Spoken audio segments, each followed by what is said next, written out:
就是说进入蓝山这个牛马群，就是说我们蓝山呢也是这几年也是发展的很快，就是说人越来越多。我们在外地呢也经常碰到了，就是说各个地方的跑团啊之类的，大家都相互就是说照顾关心啊之类的，非常感谢。就是说我们作为这个就是东道主吧，就是说就本地的，就所以我们就借此机会呢，就是说跟大家一起就给大家提供一个平台吧，并不是说就是说我仅仅是我讲的，我希望大家就是互动多一点，就是说有的如果你有什么 idea 有什么建议啊之类的，大家都可以就是畅所欲言的，就是说这无所谓，就是说那个的，就是说我们希望能提供一个平台让大家进行就是说进行交流啊之类的。就今天我先就是先简单介绍一下我自己，就是说对牛马的一些就是说体会吧，也不是说什么攻略，这有点名字有点起的比较大了，但是呢，就是说我还是希望就是说就我自己一个经验来说，就是说希望分享给大家，就是说不一定对，但是呢，我希望就是说大家有所帮助，就是说。如果讲的不对的话，那请大家原谅，就是说这个是相当于一个免责声明，就说这仅仅是我一个人的，就是说一个 experience，并不说适合大家之类的，就是说希望大家就是说根据自己的情况来进行判断，就是说，所以说呢，就是说今天刚好就是说我们今天就是说也跑了一个最好的一个 long run，我们的7小跑。就是说，就是说也就意味着，就是说这个牛马呢，马上就是提上日程了。就是说到现在呢，就是说仅仅3个星期了。就是说大家都知道，就是说一个马拉松训练，就是说可能就是说你16周或者20周，就是说但是到了最后的几周，那基本上就开始就是说要减量，就是说恢复，让身体就是说疲劳的身体能得到一定程度的恢复，让你就是说你的竞技水平在比赛那一天就是说充分的展现出你的训练的就是说这个水平是吧？就是说相信大家就是说也做了一些就是说我们这里不讲就是说训练的东西，就是说我就要希望大家就是说跟着一个计划是吧？就是说因为这个牛马是一个大马，就是说大满贯6大满贯的一个大马，就是相信大家就是说非常非常的重视，就是说我们这边就是说蓝山这边也很多人就是说都有跟着计划之类的，就是说。就像今天一样，我们就就是说从布鲁克林，就是 City Hall 那边，就是一直跑到中央公园，就说我们尽量的模拟这个牛马的赛道，就是说都跑了20几迈了。今天就是说，所以呢，就是说我相信大家都也做了一些，就是说长距离的训练，就是说，所以呢，就是说应该就是说有信心，就是说完成一个就是说一个26.2迈的那个一个马拉松的一个距离，就是说。而且呢，我相信大家就说对，如果你跟着计划的话，你就会知道，就说就是说你在训练的时候会有一些不同的训练，就是说训练方式，就是说包括 interval 包括 tempo 还有包括 long run 之类的，就是说所以说呢，就是说到现在，就是说在你3周的时候，你应该对你的 target 应该或多或少有一些，就是说有一些认识吧，就是说你到底要跑多少，就是说，但是呢，就是说每个马都不一样，就是说牛马现在说就是说可能赛道比较难一点，但是呢是往好的方向想呢，就是说气候这个牛马的气候应该是比较好的，就是说从 average 上讲呢，至少比波马要好，是吧？就是说赛道可能有点那个，但是呢，就是说我们会相信大家都来了，跑了纽约就是说来了跑了牛马之后呢，会有感觉，就是说牛马的这个拉确实，我不能说就是说No.1嘛，至少就是说这一个是非常一个这个top tier 的一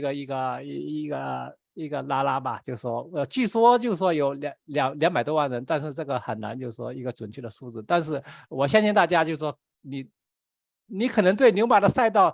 就是说不是很满意，但是呢，就是说对拉你绝对会给你留下一个非常深刻的印象，就是说，所以说就是说一般呢就是说就是说我们在3周到4周的时候呢，会做一些 tune up 比赛，但是呢，就是说相信大家就最近一段时间，就是说世界大马，就是说连续的举行，有的人甚至就是说把那个3个，就是说柏林啊、伦敦啊、芝加哥都跑了。所以很多人呢，就说可能就说没有，就说按照正常的情况下，就是说做一个 tune up race 啊之类的，但是这些很正常，每个人都不一样，就是说，但是呢，相信就是说现在呢，就是说大家就是说对自己的目标，就是说或多或少有一些就是说有一些就是说estimate 吧，就是说这不是你期望能达到的目标，而是说你认为这个经过这个周期的训练，就是说你会达到，就是说通过平时训练啊 tempo 啊之类的，如果你跟着汉森的话，你就知道这个 tempo 的速度就是码速，是不是？如果你通过就是说你时脉的那个测试的话，你基本上可以准确的还原出，就是说至少对我来说是比较准确的还原出，就是说你马拉松能跑多少，就是说这样的话就会决定了，就是说你在比赛日那一天你就产生就要采取什么样的比赛策略啊之类的，就是说这时候的你呢，就是说身体还是要很疲倦，因为毕竟就是说我们跟着这个计划，就是说过去的几周是一个 peak 的那个period 的，就是说训练，就是说不管是你的强度啊，还有你的 mileage 啊之类的，就是说对你的身体都是一个比较就是说强的刺激，这样的话就是说你的积累的疲劳，这个是很正常的，就是说。这时候的疲劳就是说，所以为什么我们要进入就是说一个 tapping 的一个周期，让你就是说身体就是说进行慢慢的恢复，就是说在保持你的竞技水平的情况下呢，让你的就是说包括你的身体就是 physically， 还有你的就是说你的精神方面的，包括 mentally 的这个东西，就是说达到一个恢复一个最佳的水平，就是说这时候呢，就是说。像牛马这样的大马的，大家都很期待，是不是？就是说，就是说，希望就是说能在这个就是说在一个大马里面要发挥出自己的最好的水平，这是很正常的。就是说，即使又期待又有点忐忑，包括我自己也是一样的。每次就是说，虽然就是说自己训练的还不错，就是说平时也没怎么偷懒，但是呢，就是说每次比赛之前呢，总是有一点。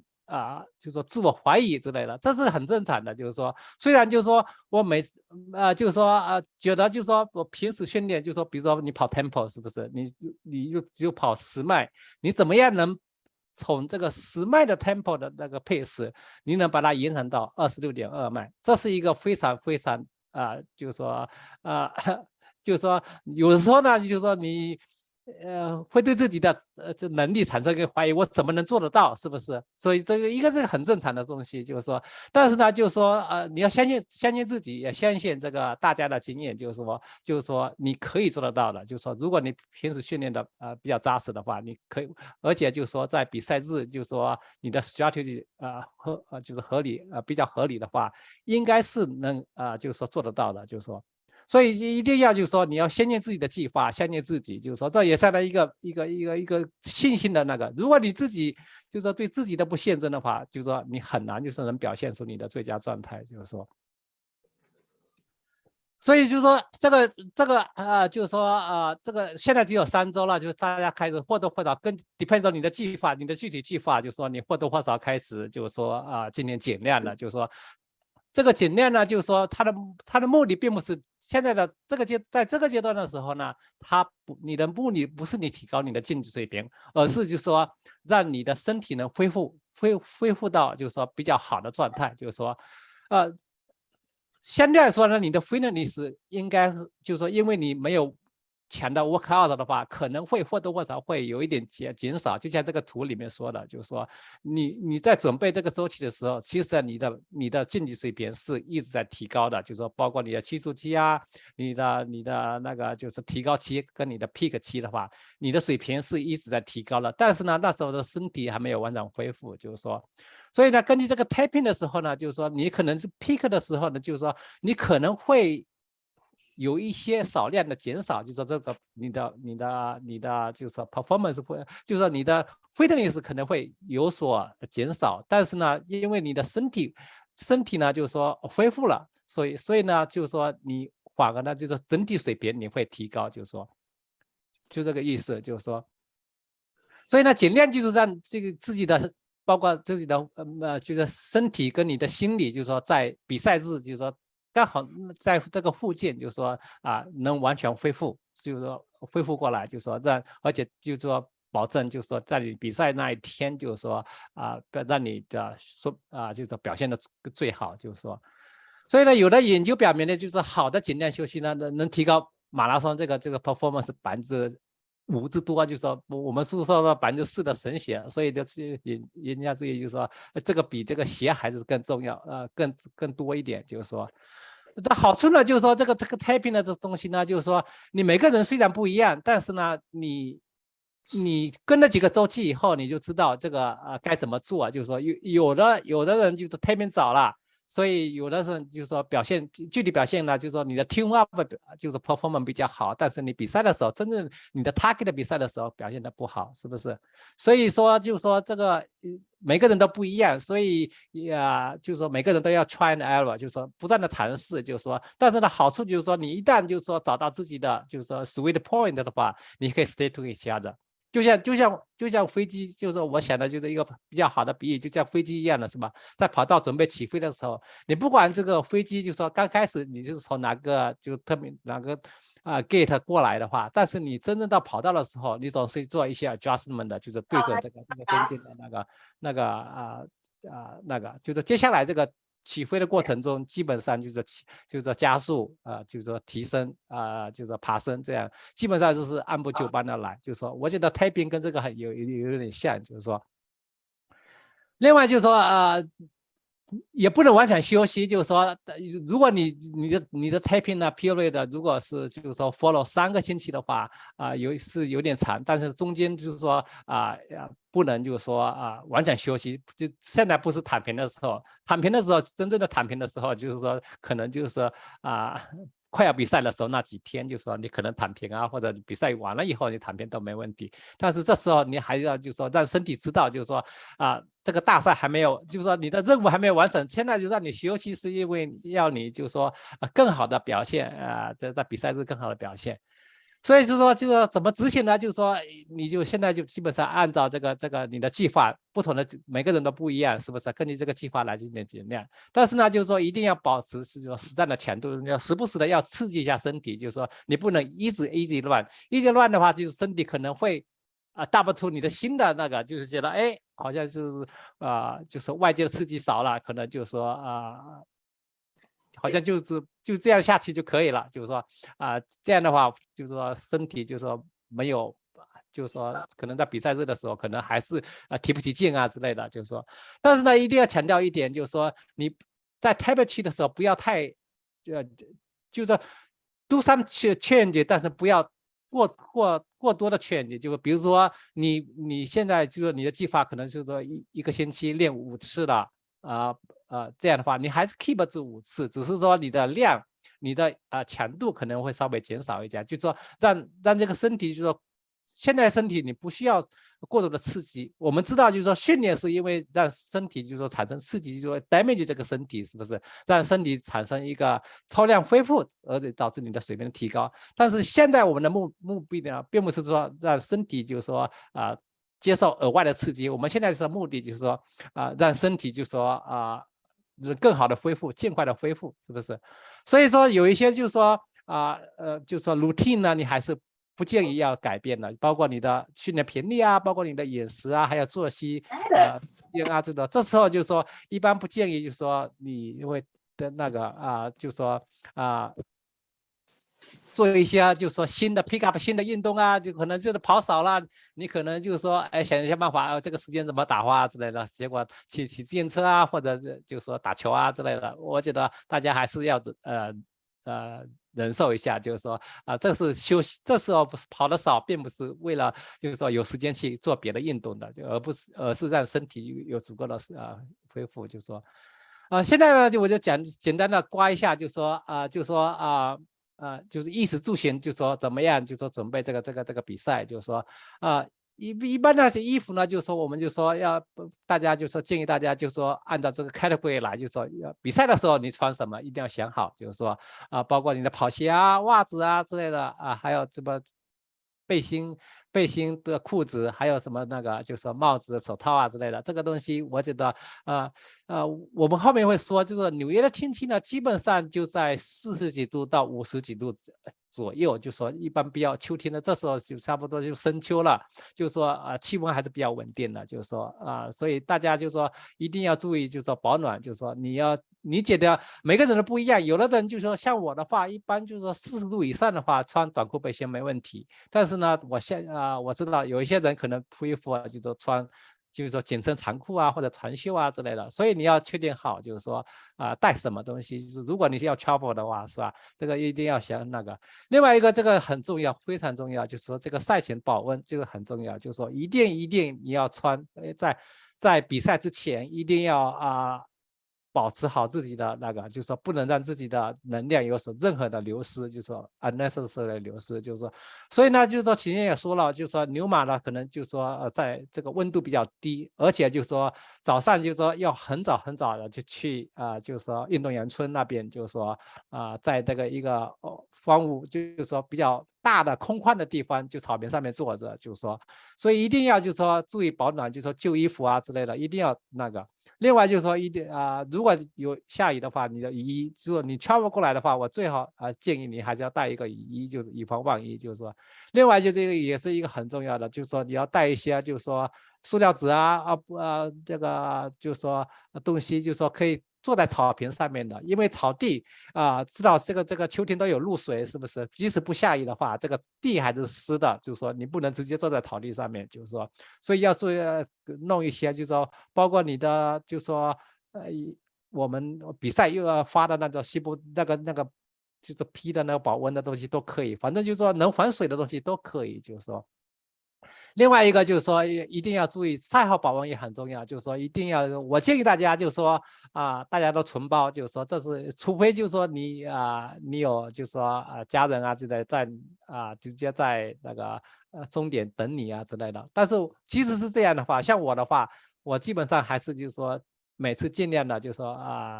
说存衣服，就是说这是一个很重要的，就是说原来不存是因为就是说你如果存了衣服的话。你就不能得到一个那个雨披，就是说 poncho， 就是说，但是现在的话，这几年呢，基本上就是说，你即使存的话，你也得到一个poncho，所以就是说没有必要，就是说去 sacrifice 自己，就是说，我觉得或多或少你要换一点衣服在那里，就是说。另外就是说，个人用品这个就不那个了，我相信大家都会那个了。就是说，如果你比如说你在跑的过程中，你要拿着手机拍照之类的，可能你需要带充电宝之类的，因为那时候气温比较低，可能你的电池的这个耗电量就比较大一点，就是说。另外就是说这个那个就是说这个虽然就是说我们说纽约的秋天的天气比较稳定，但是早晚温差还是比较大的，所以大家一定要就是说你如果说外地来的话，就可能不适应的话，我建议你宁可多带而不是少带的衣服，就是说另外就是说你一定要就是说在走之前，就是说提前几天把这个单子列好，把这个行李打包好，而不是要等 last minute。说我自己的经验就是说，如果你等到 last minute，总是会落下一些什么东西的，就是说，所以每次都要提前好几天，就是说你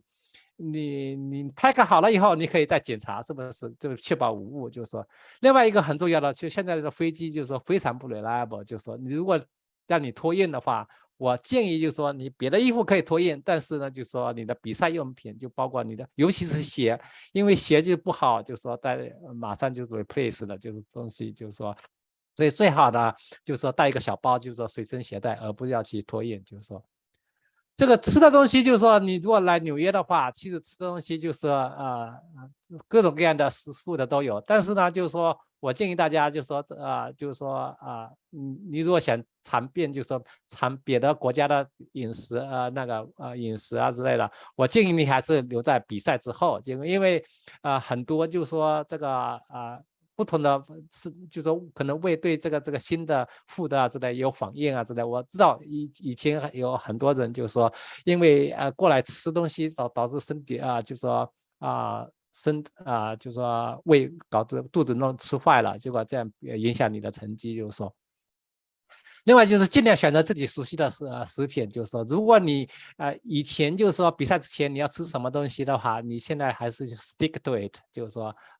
包括你的加烫啊之类的，因为纽约就选择面很多，所以你相信你可以选到自己就是说平时吃的那种东西，包括就是面条啊、pasta 之类的，我觉得这很那个。另外就是说这个加蛋很重要，但是呢，就是说也不是说胡吃乱吃的，就是说并不是说哦，现在我终于可以好，就是说这几个月的就是说控制体重啊，就是说因为要训练啊之类的，就说最后一个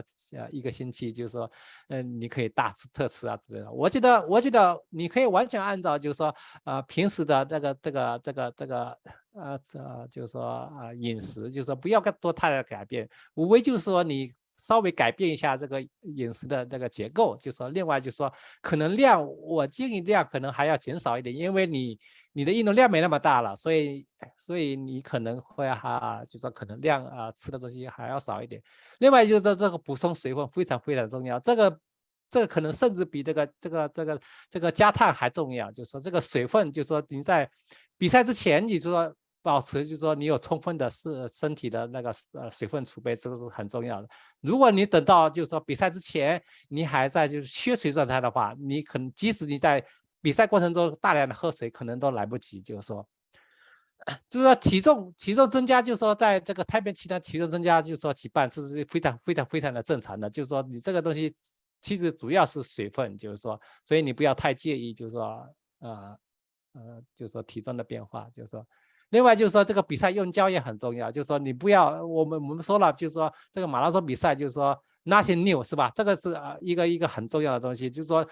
不要尝试新的东西。就是说我知道，就是说很多就是说像牛马这样的 e-sport，就是说里面有很多很多的新玩意出来，就是说我希望大家就是说你可以尝试的话，你要尝试的话，你可以赛后尝试，但是不需要我不建议就是说就是说在比赛之前尝试，就是说，所以我觉得这个胶就是说平时你怎么训练的，你弄乱的时候吃什么胶的话，我建议大家还是用什么胶，就是说这牌子啊之类的都不要变，就是说。另外就是说最好就是说自己带过来，因为这个胶的东西就飞机也可以上飞机的，所以就没必要就是说在当地买啊之类的。另外住的东西就是说，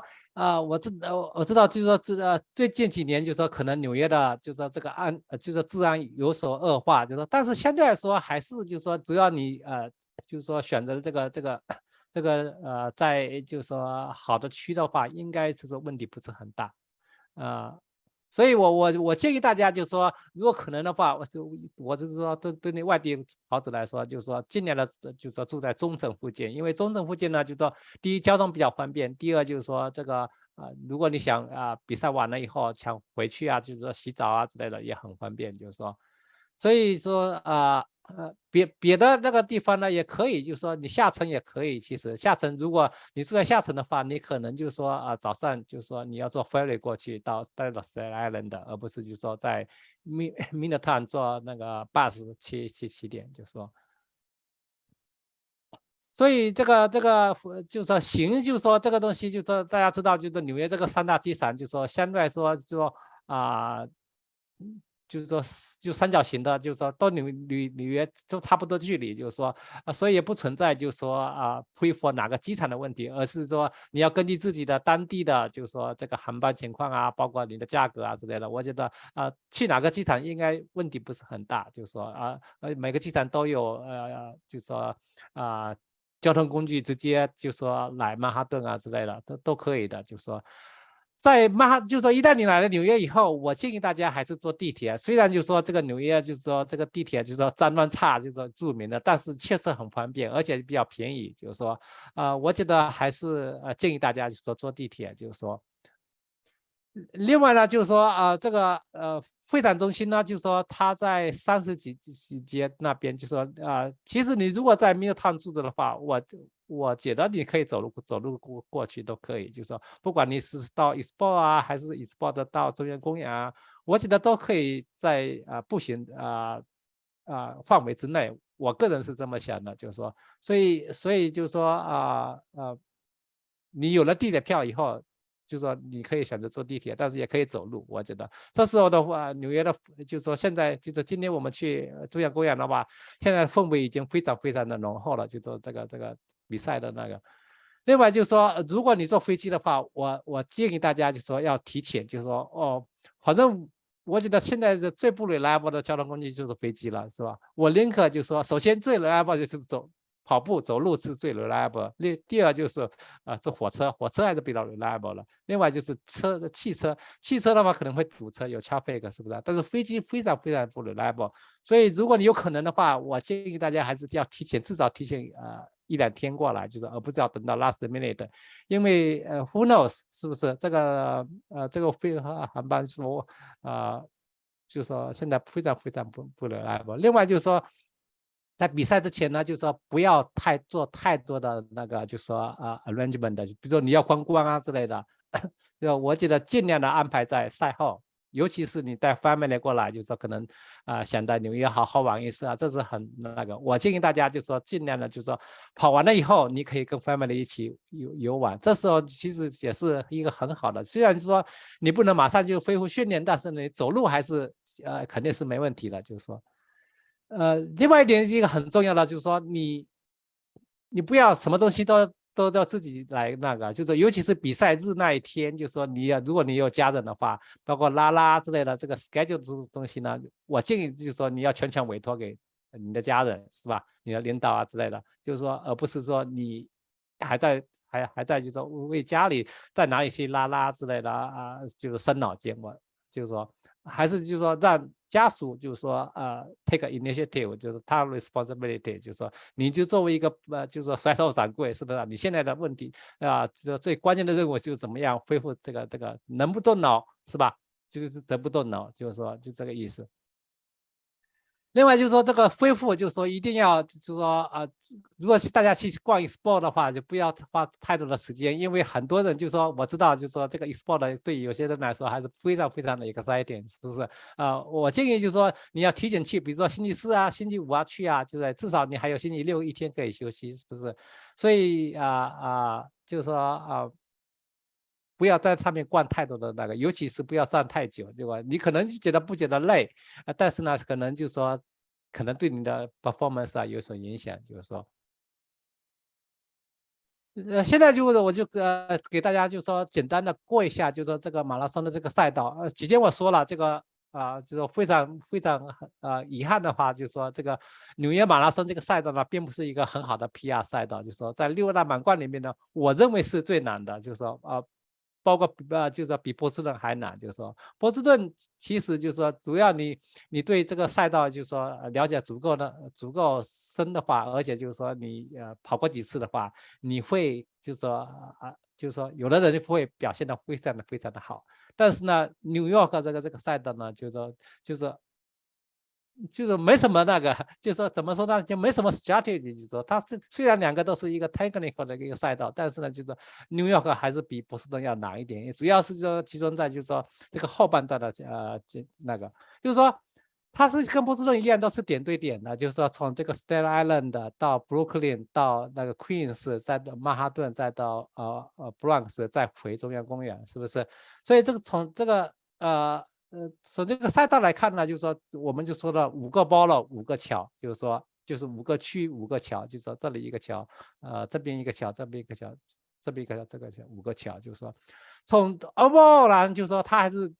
就 sea level， 因为纽约本来就是一个刚刚城市嘛，就是说这个就基本上就是海拔还在 sea level 了，这样其实也是挺好的，就是说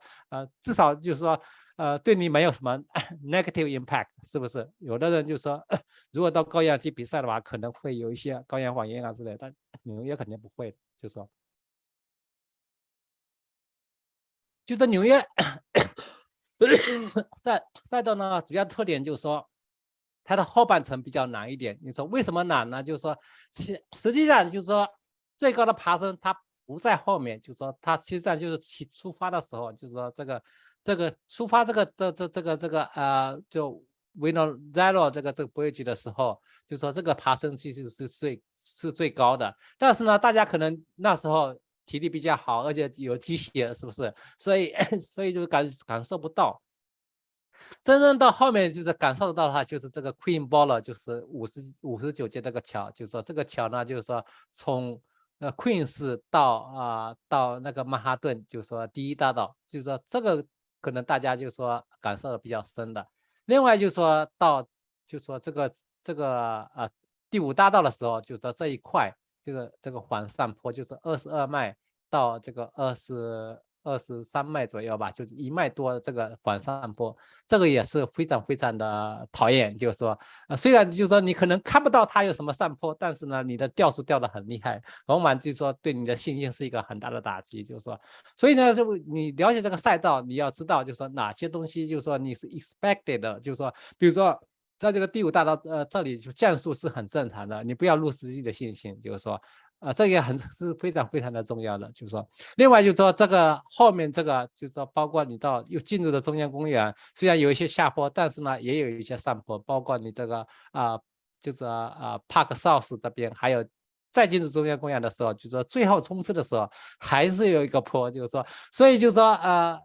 大家就说一定要有一定要有心理准备，就是说这个牛马的赛道其实是比较难的，就是说你不要前面千万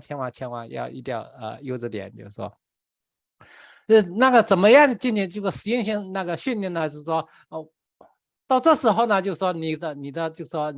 比如说你的训练，就是说你的 speed 啊之类的，你的那个 endurance 啊之类，基本上就提炼下来了。但是呢，就是说如果你平时就是说你居住的地方，就是说比较平，或者你说你是属于喜欢在操场上跑的话，我建议大家还是就是说找一些比较有 rolling hill 的地方去训练一下，就是这个也是很重要的，因为你的身体就是你的大腿这个 muscle， 就是说不同的这个坡度，就是说对不同的 muscle， 就是说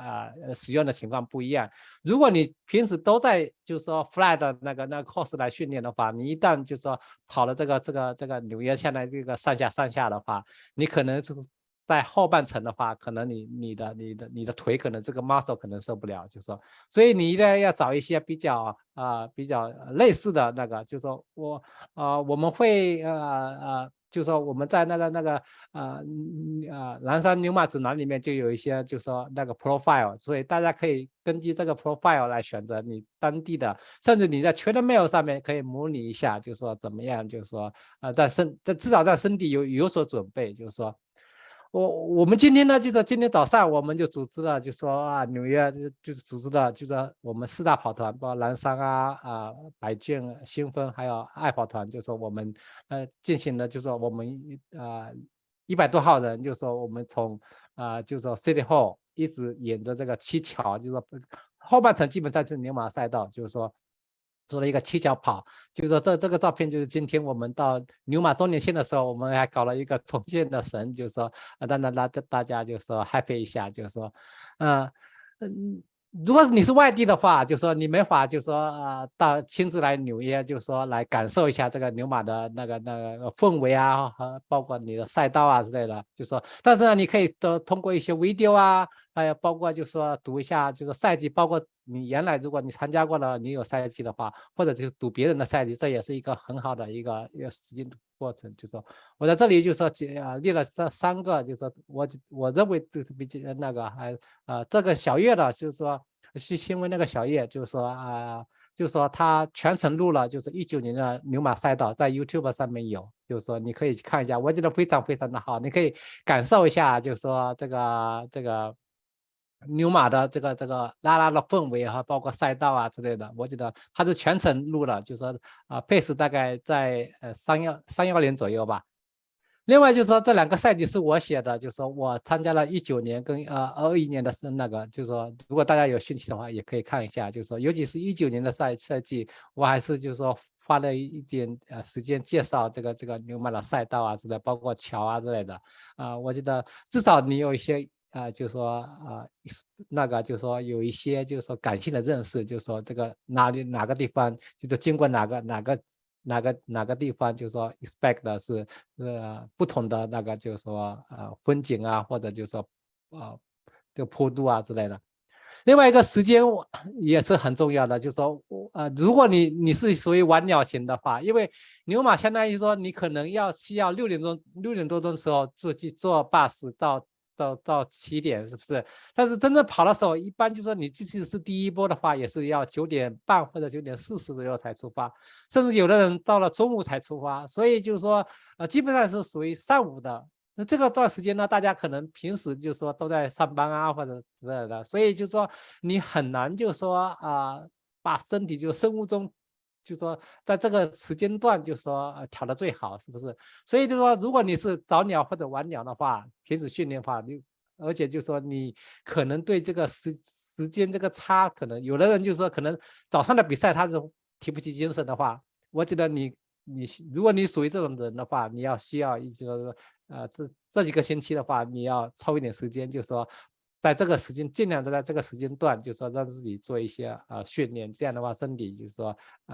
就是说有所适应，就是说另外的话就是说，之前也说了这个气温现在说就是说我认为就是说纽约牛马的这个气温应该是比较好的，而且就是说你从过去的十几年的那个温度来看的话，还是比较稳定的。就是说有时候下雨，但是下雨都下的不大，因为秋天嘛，所以下雨下的不大，所以也是就是非常非常的那个了。另外就是说这个做拉拉的话，我觉得如果你带了家属来啊之类的拉拉，我觉得可以有几个考虑，就是说，如果你是就是说比如说你只有领导一个人来啊，或者就是说没有拖家带口的话，如果你想多那个的话，你可以在这个 Brooklyn 第4大道这一块，我觉得也是比较好的拉拉。你做完了以后，你可以坐地铁一直跑到这边来，再继续后面的第1大道啊、第5大道啊，还有中央公园啊，这拉拉都可以，就是说。所以就是说，如果你有老人的话，或者有小孩的话，我建议大家还是在第1大道。第1大道，你比如说在我们一般就说的，我一般呢都会让我的家人在比如说90几街，比如说96街啊之类的。我们南山有个拉拉点在那边，就是说在这边的话，就说你完了以后，你可以直接走过来，这个没多少，因为跑的人要跑到这个上面到 Bronx 去，所以呢，就是说你有足够的时间从这里到这里来，就是说，所以你至少可以拉2次，而且就是说，在这一点也是非常重要的。之前我们说了，就是说这个牛马就是南，就是说第5大道是一个隐形的杀手在那里，就是说它是1迈多的缓上坡，就是说，所以那时候呢，就是说你身体也是非常非常的疲劳了。所以在这里，如果你有个就是你的亲人啊或者朋友啊在给你拉的话，我觉得也是非常非常的好，就是说。所以就说我建议，如果你有小孩的话，就可以在这个点，就是第一次大概在18迈左右，就是说设一个点再回来再到22迈左右设一个点，完了以后你就可以直接从这边走过去，这边就还是可以过来的，就是说你到 Family Reunion 那边去都来得及，就是说。因为你跑完了以后，你在这边走的话，还是半个小时走，就是说比较那个。另外就是说，如果你有老人的话，或者你恢复在终点上面坐的话，你可以买一些，就是说贵宾那个看台，就是说这个需要交钱的，就是我们在指南里面呢也有那个link， 就是说你想在那个站台上面看的话也可以，就是说但是要提前买票，就是说。这个拉的话也很重要，就是说你一定要确定好，就是说你到底是在哪边拉，就是说，因为牛马的赛道比较宽，就是说，尤其是后面的话，第1大道都比较宽，就是说，如果你从这一边到另外一边的话，就是说有很多 restriction， 就是说你一定要确定好，就是说在哪一边拉，就是说到底是一般就按照跑者方向，就说到底是左边还是右边。尤其是你在起点这一块 Brooklyn 第4大道的话，你要拉一定要小心，因为它这边有3条线，就是说不同的区，就是说不同的颜色表现，就是说，而且就是说你如果是说绿线的话，你在这里在蓝线黄色这边给它拉的话，你在马路这边的话，你肯定miss得掉的，因为中间有隔离带，你过不去的，而且人家也看不到你，就是说。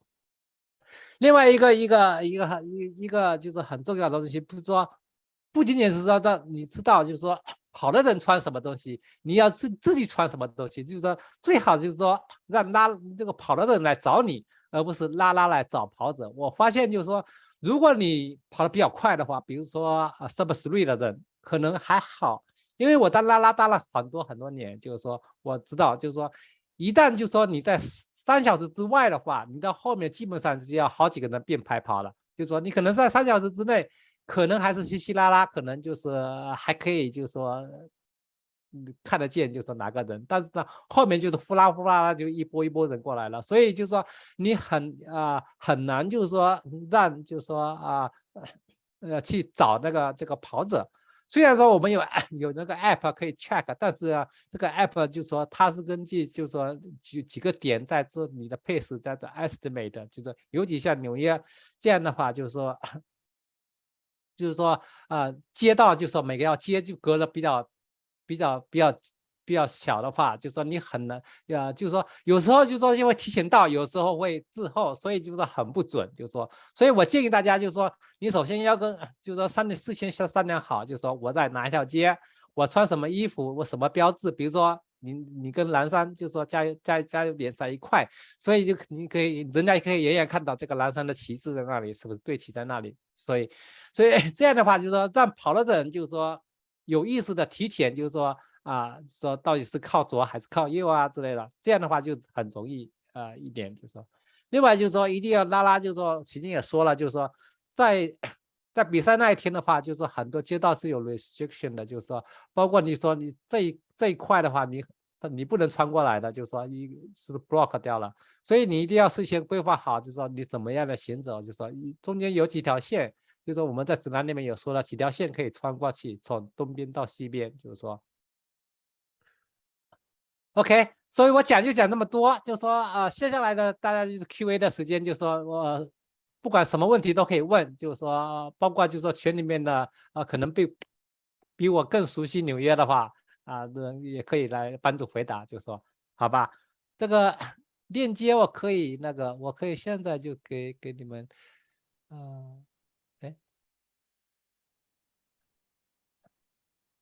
好，大家有什么问题没有？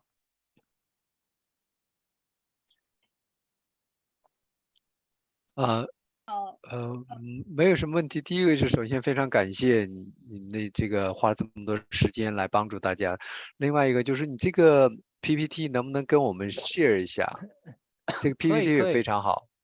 可以，好，我非常感谢。先把这个链接给你们。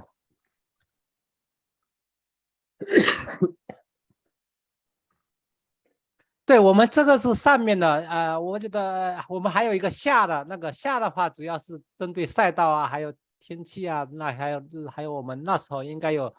具体的拉，就说怎么那个的话，就说我们会给大家介绍一下我们的拉的分布。我们今年会跟纽约的各大跑团，就说华人跑团，我们会 coordinate，就是说是怎么样，就是说更有效的，就是说把这个我们的拉这个资源，就是说尽量的分布在各个要地，就是说这样的话，我们会组织一个，就是说发布一个新的，就是说这个拉点的 list，包括各大跑团之类的。所以今年我们相信会比往年做的更好，就是说。Tony，我有个问题首先呢，我要谢谢你，就是说因为我们外地来跑的，这个你的介绍对我们很有帮助。另外呢，就是说想问你一个问题，就是说 local competitive 的有没有 pacer 是这样的，就是刚开始出发的时候肯定是没有的，我没看到如果有不一样的话，这个我知道那个很多人都跑过了，就是我没看到。没有。对，我记得在桥上肯定是有的，是吧？在桥下是没有，我认为是我们那一波就是 local competitive 那一波，绝对是只有我们 local 的那个 competitive 的人。但是我记得我们去年跑那个最后好像是后面的那个我们在 Blue Wave 后面的人上来了，好像是后面的那个 pacer 是可以用，你稍微往后稍微推一点点。对。OK， 好，谢谢。就是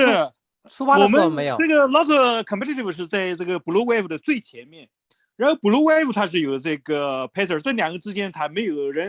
界限的。然后呢，在开始之前，好像那个 Blue Wave 的那些 pacer 就慢慢往前挪，这样子。OK。有一个问题请教，就是关于那个运动员村呢，您刚才讲到，就是运动员村实际上是一个露天的，我听到那个意思是吧？对对对，是的，是的，是的，就是我们需要自己保暖然后或者是比方说如果时间长的话，比方说我们比较晚的话，我们要自己准备食物啊什么的，就是比方保持体力啊，或补充一些。对对对，他那边有一些吃的，就说，但是你知道老美的吃的可能跟我们吃的要求可能有点不一样，就是说但是呢，就说有贝果啊之类的，那肯定是有的，咖啡啊这些肯定是有的。好，谢谢。对，主要是这个相当于就是一个公园，就是说原来是一个占地吧，就是说一个瞭望台啊之类的，这基本上就是一个很开阔的一个草坪，跟波马差不多，但是没有像波马一样的，外面有帐篷搭起来都没有的，都是。即使是你是 local company 的话，也是相当于就是搞一个建筑一样的，把你围起来就好了，圈起来就好了，就没有，上面都是空的。哎，我有问题，能听到吗？可以可以。哦，你好，那个我是西雅图的李哥，你好。非常感谢这个 session，很帮助。就我有2个 logistic 的问题，就是说我们是外地过来，然后就第一次参加。他那个 shuttle 我们买了票，也不知道是买了晚了还是就是第一时间买。他就是早上5点出发了 shuttle，你对这个 Seattle 过来了，基本上就是凌晨2点。然后我们起跑的时间是，你说shuttle是官方的吗？还是什么？官方，对，就是在他官网上买了，因为一买了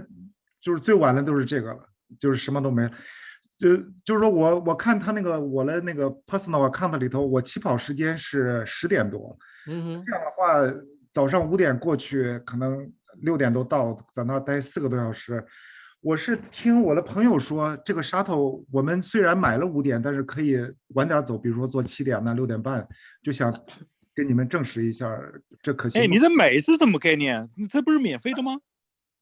是免费的，是免费，但是不你就是盯了这个对吧？没人管你，没人管你，就是说只要你那天有 beep 的话，你就按照他的指挥排队，直接就过去了，上去了。但是呢，你一定要确定，就是说 shuttle 是最后一波是什么时候，并不是说你7点钟以后它就有 shuttle 就没了，因为那个大桥就说在7点钟它就关门了，就不让车过了。I see， 那就是说可以晚点出发，没问题。可以，那个时间是你控那个了。Okay. 但是呢，就是说是这样的，就是说你可能提前过去呢，好处就是说你可能很快就到，但是到后面呢，可能堵车堵得很厉害，而且上面又没有厕所，是不是？所以你相当于一个trade off。其实我认为就是你早点过去，在那里聊聊天，一下子就过去了，时间很快的。我们有3个小时时差吗？还是我刚才说那个西海岸过来了？对啊，你可以带点东西在起点那边躺在地上，你在睡觉都可以。那可以，我可以考虑你这个意见，谢谢。然后我第2个问题就是，就我刚才说了，我如果到了很早，我分配了是10点，比如说好像是10点半出发，我能不能提前出发了？我比如说8点。In general 是 no 的，除非你混进去，那没人抓到你，那是你 lucky。但是一般情况下是不允许的。但是你觉得这个，你刚才那个你那 session 也是说保暖很重要，保持 energy 也很重要。我在那儿如果那么冷，等4个半小时，我觉着没有等，是不会等4个半的。你即使坐5点多钟的 bus，估计你到那里还有安检啊之类的，你反正就基本上就7点钟7点多钟才到。然后对啊，你就找一个地方。是吧？找一块地或者几个人在那里聊聊天，我记得很那个。关键就是说你一定要穿的保暖，你要衣服多带一点，还有包括地上你有坐垫的地方，那个我觉得没问题的。除非就是说你下大暴雨啊之类的，一般问题不大，我觉得。就是说你的建议就是没必要提前，而且也不太可行，就除非混进去就不太。对，明白。对，这个查的比较严格的，其实。I see， 那个对你刚才又说，我想起来一个问题，你说那个旧衣服，你说旧衣服的意思就是说穿完就扔掉的意思是吧？对，这个肯定不能再托运，就是存包什么。对，原来是在起点存包的，但是现在都没了。现在是提前存包，就是说在你灌了 export 以后，能拿到这个 UPS 一个塑料袋，你就就是说星期4、星期5、星期6，你3天你到中央公园那边就是 drop off 的地方，相当于说基本上就是人家就把车停在那边了，就是说你比赛完了以后才 pick up 了。所以就说7天的东西，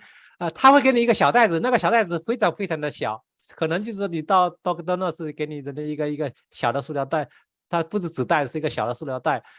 就是放一点点的 personal 的东西。但是就是说，所有的东西就是说我在概念里面也说了，就是说，要么你带过去消费掉了，要么就是扔掉的，要么你就可以在全程带到终点的，就没有别的选择，就是说，所以你大家旧的衣服就准备要扔的。OK，明白。对，那还有就是说跑步当天，你觉得是穿长裤还是就穿短裤可行吗？我就这个问题，就是冷不冷会？这个东西每个人不一样，包括你的pace 啊之类的，这很难很难，就是说就是说我只能说，就是说，这个气温多少，但是我一般也不好建议，就是说你到底穿长裤还是短裤。我觉得穿短裤可以，是吧？穿背心也可以，但是呢，最好戴帽子、戴手套。这样手套的话，如果你觉得手套以后要扔掉可惜的话，你就像我的话，我就自己套几个旧袜子，反正旧袜子也没用，是不是啊？你热了以后就扔掉。对，如果你看那个过去的牛马照片的话，你可能 get some idea。其实绝大多数想跑成绩的人都是短裤背心。对，基本上是这样。对，实际上我也是比较抗冻了，但是我唯一的 concern 就是在那儿停了3-4个小时，如果要是穿着短裤。没有，你是千万不能这样，千万不要这样，对，一定要穿长裤，扔掉。对，一定要穿保暖，长裤、长袖，甚至好几个 layer， 最好是这样。对，好几个 layer 全扔掉。那当然了。我本来想的是带一个毛毯，带一个就上身的 jacket 就扔掉。你就说 OK， 那你说还得那个扔掉了裤子 ，OK。你还可以套垃圾袋。对吧？这些东西是不是可以保暖？基本上是大家相当于就是难民营里面出来的一样的，是不是？大家都裹得严严实实的，但是一定要保暖，这是非常非常重要的。你不希望就是说你这么大的比赛，是不是？你准备了好几个月，你导致说比赛那一天受凉了或者怎么样，导致你的成绩不满意啊之类的，千万不要那个。也不要注意形象，不要好衣服，你垃圾袋就可以，因为大家都是一样的。对，大家对。就是50步笑100步是吧？大家都是一样。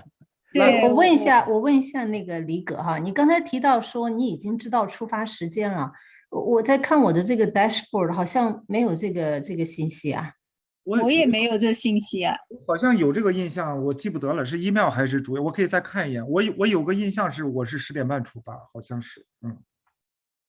我可以再看。我能问一下问题吗？谢谢你们哈，真的是非常好的 session。像我们这些从来没在纽约跑过任何步的，而且要 travel 过去的，是一个非常不容易，对，非常 appreciate 你们这些 information。前面问的问题也非常好，其实也解答了我一些问题。但我还有一些问题哈，就说好比说这个运动员村，如果我现在是参加了他那个 local competitor 的那个，对，那个是什么意思呢？他是说还有 tent， 然后就这里你看到没有？就这一块，就是我在图里面，就是这一块，就是这个是 pink 什么颜色？就是这一块是单独的。它的好处呢，就是说厕所比较多一点，相对别的那个的话，相当于围起来就是说这是相当于贵宾席一样的，其实也没啥，但是呢好处因为它的那个圈的比较小，所以呢旁边都可以有挡风的地方，所以你可以在里面就是一群人在那里坐着。我们一般就是基本上在这个地方闹着，好处就是说你看嘛，这里一出来就是起跑的地方，就是说，所以非常非常的方便，对，而且就是说你出来的时候基本上都空的，那时候厕所基本上一个人都没有，因为大家都是同时那个，所以那时候你上厕所其实没人跟你抢，所以非常非常的好，对。但是也有一个问题哈，就是说到了你从那个帐篷出来，到了那个桥边上的那个地方是没有厕所的。对，但是很近了，它这个已经很近，就一小段嘛，是吧？它那里面应该也有厕所吧？围的里面没有厕所吗？围里面有的地方有，我是说，它其实会提前一段还蛮长时间的，然后让大家都到了赛道上去，到了赛道以后就没有厕所了。对啊，对，赛道对对，这个出发点的肯定是没有的，因为这是引桥那里吧，就是比较挤的，就是说。那他一般会你出发之前你自己要看好时间是吧？还是他会告诉你说哦，下个 call 该出发了，你要准备多长时间？你不会 miss 掉的，他那好的个帐篷那个全部空掉的。对啊，I see。就那么一些人，就几百号人一下子全走了。然后他们说有 tent， 你刚才解释的是说什么也没有，上面没挡的，那它 tent 是什么意思？就是旁边围起来，就在你们不是在我们美国这边工地吗？工地那些就是塑料那个东西黑的把它围起来，很丑的。但是呢，至少可以挡风，是不是？可以挡一下风。好的，好的。你可以把它理解成鸡窝，就是说鸡窝很像，你们的描述跟鸡窝很像。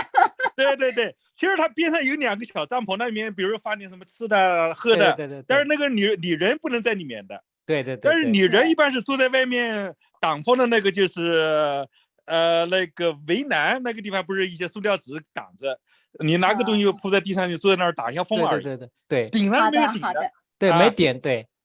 就是跟鸡窝一样，你这么想好了。我再问一下，这个 local competitor 有多少人？就是如果在那个里面就几百号人，我们就是500多号人到900多嘛，号码嘛，就是400-500人。OK， 所以这500多到900号是一起出发的。对，都一起出发的，而且就是说这个配置非常的不均匀，就是说，你知道，就是说女生可能慢一点，就男生可能快一点，就是说大家一起出发，对，但是也没多少人嘛，所以你一跑开那个桥我记得也不是很挤吧，还好吧，对。他是一起出发的，一起出发，对。我还以为这里面还分时间。没有，总共才几百号人嘛，他就是在你的 call 之前，就说你的 A、B、C、D 那个在后面跟你是 totally isolated 的，就是说没有 isolated 的那个 Tony。那后面就是他讲的嘛，就是说 Blue Wave 他一开始的时候他就跟这些人 merge 起来了，但是我们是在最前面了。你在最前面，如果你想跑得慢一点，你可以往后一点。他们有人往前去。对。一般是几点出发？就根据以往的经验。9点40吧，差不多9点40。最早那一班呐。对。所以是精英呀，当然更早出发呀。那很好，那它是哪个颜色呢？因为有3个颜色，好像一个地方还应该是 green 吧。我这个应该是，我觉得是 blue， 我记得是 blue 那个水。应该是 green。green。对 green 对。因为从桥底下走嘛。对，桥底下走，对。OK， 因为在不同地方好像还有 green 跟 yellow 跟 blue， 好像赛道还不一样。对，刚开始不一样的，对。那个坐 bus from Midtown 到这个地方，就说大概多长时间？这个之前说了，就是很难。那个一般的话就是40分钟绝对是够的，但是这是没有 traffic 的情况下，但是有 traffic 就 who knows。traffic 从什么时候开始？这个是很难那个了，很难预测了。就是说，所以说你像我们都比较早出发，5点多钟出发的话，基本上就是一路开过去就直接到了，所以到了很早。就是相当于说你越早出发，就是说越会更早到，但是到后面可能就是。delay 可能有，所以要在那里差不多等2个多小时哈。对，我觉得很快，我觉得我跑过2次嘛，我觉得都一下子就到了，跟大家一起聊天，就是说一下子就过去了，是不是？反正我感觉他不会误你事儿的，肯定你来得及跑就对了。对。那这样子听起来好像是所有的人都到了以后他才开跑，是吧？第一波才开跑。所有人都到，没有这个时间你不到可以晚一点吗 Tony 是吧？坐 ferry 的可以晚一点对吧？对，坐 ferry 可以晚一点，因为 ferry 不就要经过这个大桥。对，所以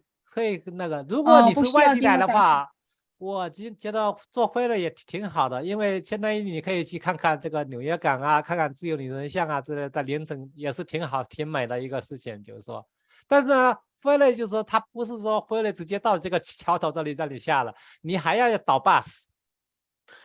其实还好了 ，Tony， 我去年就坐ferry，其实你一下来大概走100米，那边全是车，马上就过去了。对我到北京市我可以，大家可以尝试一下，就是说坐飞轮也可以，就是说。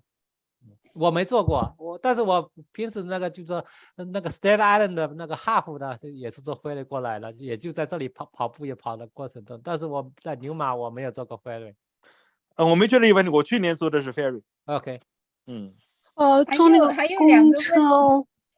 我有一个 experience， 就是如果上厕所比较麻烦，如果你急了哈，很痛苦。然后还有晕车，如果你晕车的话呀，也很痛苦。是的，是的。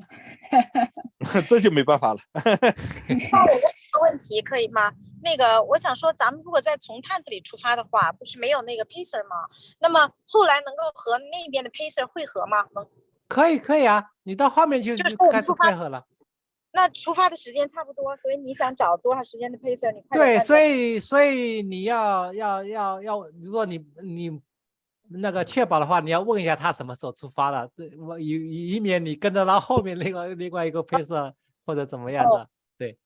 我讲一下我的经验哈，就是我刚才讲的你可能 miss 掉了，就是说你 log competitive 是在最前面，后面就是跟着 green wave 的，这个中间是没有明确界限的。等到起跑之前几分钟呢 ，green wave 的那些 pacer 就慢慢的往前挪。对。这个时候呢，你可以往后一点点，你比如331、0132、01什么，你跟着那个就可以。但是 merge 之后，你不知道那个 pacer 是哪个 wave 的 pacer， 这是一个 carrier， 知道了吧？你是可以跟 green wave 的 pacer。明白了。green wave 也有 pacer 就是了，就是 green wave 是有 pacer 的。对，好的。我还有1、2个问题哈，就说我刚才很同情这个西雅图的朋友说的，西雅图可能一般比这边要稍微暖和一点，这边是东部是比较秋天有时候会比较冷一点。对。然后我想问的就是说，那些暖手的、暖脚的那些可以带进去吗？可以带进这个？可以，那个那个就是暖手那个宝啊之类的都可以带进去，这个都可以带进去是吧？那就行。那我是准备想，如果天气冷的话，就带一点那些，至少可以保温1、2个小时、2、3个小时吧。对，可以的。所以我建议大家还是说多穿。就是说多带旧衣服，多穿几个layer，你连个多，那个不是偏少，就是因为那时候大家不会有带多了，就是说你就是冷的话，你只能自己挨冻的。我知道，即使是 local competitive， 有些人在那里穿着短裤背心在那里冻苍苍的，那个等1、2个小时，每一年都有看到这样情况。但是我希望就是说我们这个群里面不要出现这个情况，就是说这个是 totally 就是说unnecessary的那个。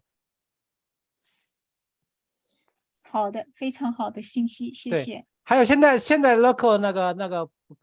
申请其实没有了，而且就是说今年你看吧，总共才400多个，我们南山名下的已经占了1/10了，就是我们有40几个人。所以这个也并不是每个申请的都可以拿得到，就是说 ，OK， 因为它号码就500多号到900多号都是定的，就是说，所以它不能容量太多的那个。但是就是说，我的意思就是说，有的人就是还故意不在这个，因为他想在桥上出发，这也是不同的一个风景。就是说，你如果跑过好几次牛马的话，你想换一个颜色来出发也挺好的。你说出发不同，路线还不同？对啊，就前面几迈是不一样的。你在看我的那个牛马那个指南里面有说了，就是说多少迈就这条线哪里汇合，对，是不一样的。那爬升和距离肯定都差不多吧？我觉得爬升应该差不多，因为刚开始我觉得可能桥下可能更少，但是你也站得高嘛，更多一些，桥下更多一些嘛。OK， 但是我觉得也不会相差很大嘛，是吧？OK， 对呀，这不是大的 concern， 主要是风景。有人说就是说在桥上风景好一点，为什么会在桥下会爬升更多呢？对呀，因为起点低嘛，最后终点是起点低嘛。你看嘛，这个颜色就是过去你看绿色一直到这里，就是快要到这里8迈才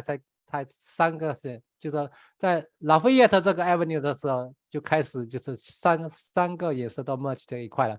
接下来都是一样的，就前面不一样的。哦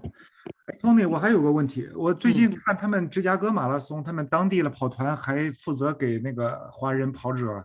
拍照，就是咱们蓝山。那拍照肯定是很多很多，我们绝对不会比此跑团差，这一点是肯定是保证的。OK， 那像我们外地来了，有需要穿什么显眼的衣服？什么就是说，对，一般你说中国人嘛，一般喜欢红的衣服，就说。但是如果你说北大清华就自大的也可以看得见，就说你知道是大家就说有一个那个，要么就是说你看到远远看到你这个红旗的话，就旗帜的话，你就上去打招呼或者怎么样的话，也是可以那个了。哦，就是我要向你们挥手之类的，就是对，你要打招呼做姿势，人家就会给你照。就说如果你闷着头，而且远离那个的话，就是说那就。那个，那你们会提前标注，就是会，我们在比赛那一周，我们提前说了，我们会各个跑团我们都会汇总在一块，就是说让你知道，就是说在哪一点，具体在哪一个，就是马尾井哪条街哪一边，我们都会说了，就是哪个跑团，对，对，太周到，谢谢。对，纽约这边你相信我，就是说绝对是一流的，这个拉绝对是一流的，太好了。对，听说整个请问一下一个问题，就是说，那个不同的赛道的那个爬升是不一样的，但是我们在看到那个它 public 的这个赛道，这个爬升的是只有一个，我们这个纽约这边有没有怎么不同的，比方说绿、黄、蓝，它是不同爬升的距离，爬升的有没有？我觉得你不要没有了，这个只差1米2米开始的时候，你没不重要，这个不重要，1、2米啊，对不起，你看不出来的。而且差1、2米就用不着了，管了。反正你要一个桥高度嘛。对。因为你们说这个在桥下面爬升还高，所以我觉得没有，这只是在理论上高一点，但实际上只是那个桥高度，你看几米吧？就差几米是吧？OK， 那就行了，那明白了。我有一个问题可以问一下吗？可以。我想就是说，如果想做像你们今天讲7小跑，那如果我提前到的话，想去熟悉下地形的话，去跑一下的话，那上层包括那个 Bronx 跟这个 Harlem 区，这个从1大道包括上面2个桥，那样跑的话安全吗？安全啊，安全。我觉得你如果要过来跑的话，我觉得你就 focus on 第5大道跟中央公园就可以了，没必要到 Bronx 那边，因为 Bronx 那边没什么。因为想试一下，就看一下那2个桥有没有什么可以不需要去的是吧？不需要，因为 Bronx 这边那2个桥，就是说威利斯那个桥稍微有一点爬升，但是就这么一点点。OK。Madison 那根本就没有了，基本上是 flat 平的。对，关键我觉得这一块每一年就我觉得是比较漂亮的这一块，就是 Bronx 呢，就是说有人说比较难，是因为拉比较少一点点但是这几年拉也很多起来了，而且就是说这边有一个人有一个鼓队在那里敲鼓，我觉得挺振奋人心的，就是说在这个不会之前，就是说在左手边那边有那个，所以我觉得你如果过来的话，我觉得你就 focus on 这一块。不好意思，哪一块？就是后面就是第5大道跟中央公园里面，就是第5大道跟中央公园里面，23到26。23到26 ，OK， 好的。你看这边其实还是挺跑了也没有用，你前一天去跑的时候觉得很 easy， 到了23的时候那就不一样了感觉。对，没错。好，谢谢你们啊。对，我觉得你如果有拉的话，你就尽量在这里给你一个 boost， 尤其在做这里的时候，是吧？23到26 ，OK。对，这个是确实很难，这边我认为是很难，对。OK， 好，谢谢。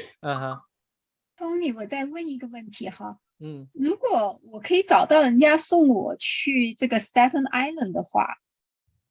你们知不知道停车可以停在哪里？我只知道听说好像。你说停车什么意思？就是你把你 drop off 的地方。对 ，drop off 的地方在哪里？drop off 应该就是你过了桥以后，人家会有指挥的。我没那个，但是我们知道很多残劳的人就说早上要很早，你要确保在分桥之前，你车还能回去。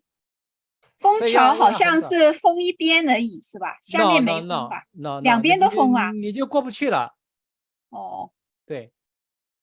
好的，这也因为我是要在从新泽西过去的桥是一直开着对，的。新泽西那边基本上是没有分，但是那对边听说有 traffic，我不是很清楚，就是说去的比较早还好，去的比较早，去的早都可以，对，比较去得早是早比较什么方便时候算比较早？ 6、7点钟吧，可能。比赛之前2个小时吧，最早一波的，你比赛之前2个小时出发。啊，比如说你第一波是9点半，你7点半走，8点钟走，应该都没有问题。再晚的话，你要加更多的时间。啊，谢谢。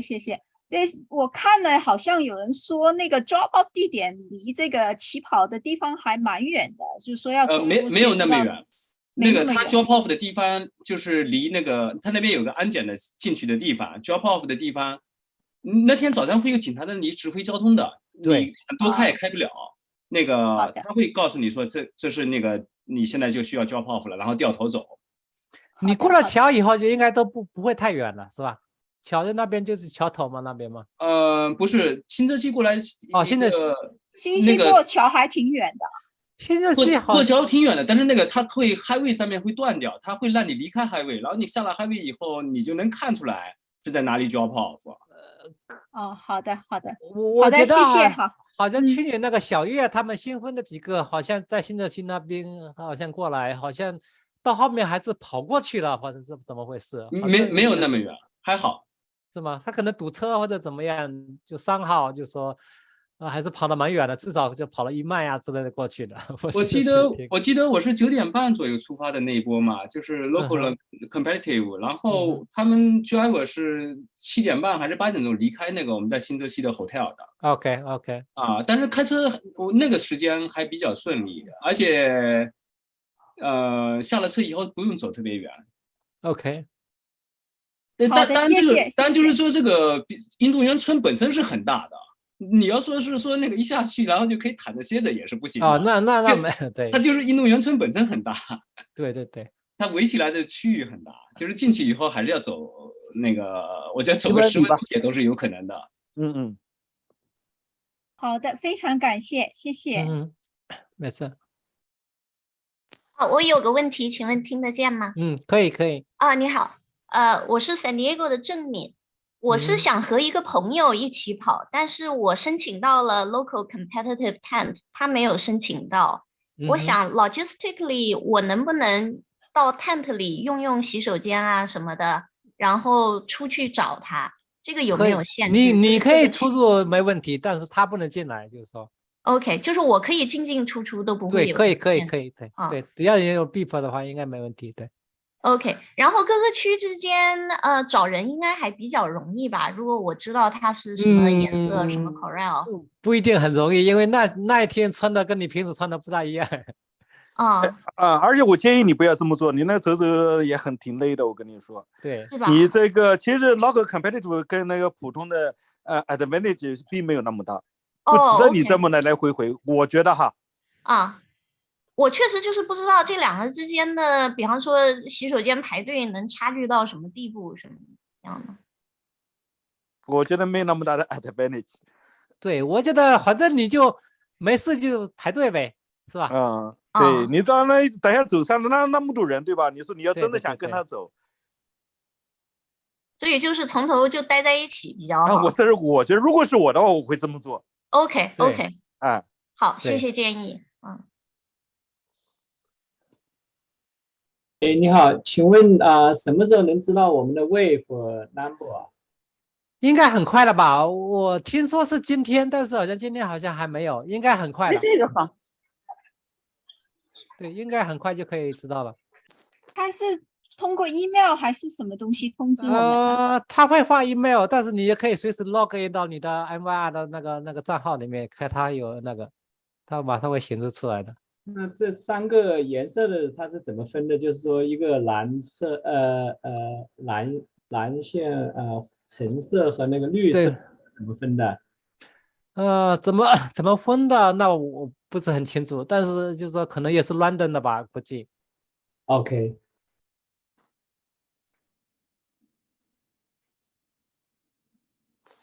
我知道有人就说可以换，就是说你在 export 的时候可以换，就是说但是就是说你不能提前，但是就是说你换颜色啊之类应该还是可以的，你可以去试一下。如果你比如说你有朋友分到不同的颜色啊，你想一起跑啊之类的，而且好像是你即使没换成的话，你到那个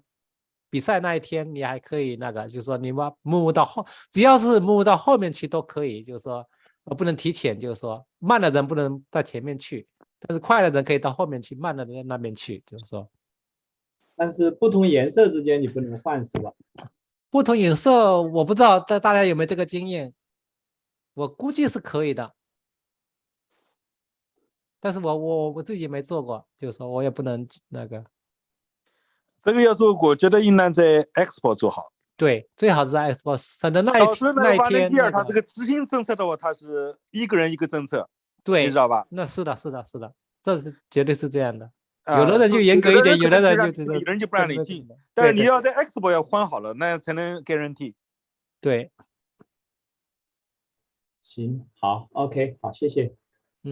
还有一个问题想请教一下，就说这3个不同的颜色的赛道，总有一个地方要合起来，合并一起。对啊，在巴麦的时候啊。巴麦的时候是全部合在一块。那个地方会不会比较挤呢？就说那么多人。不挤，到后面它就马路也宽了。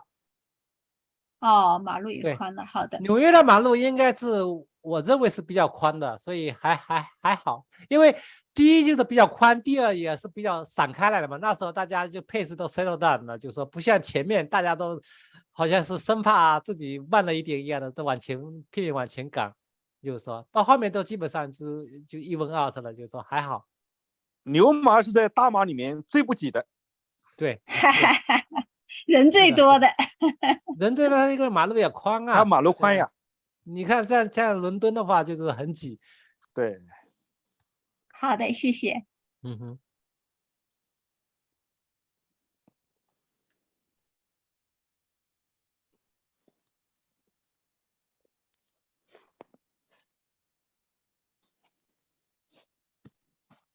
大家还有什么问题没有？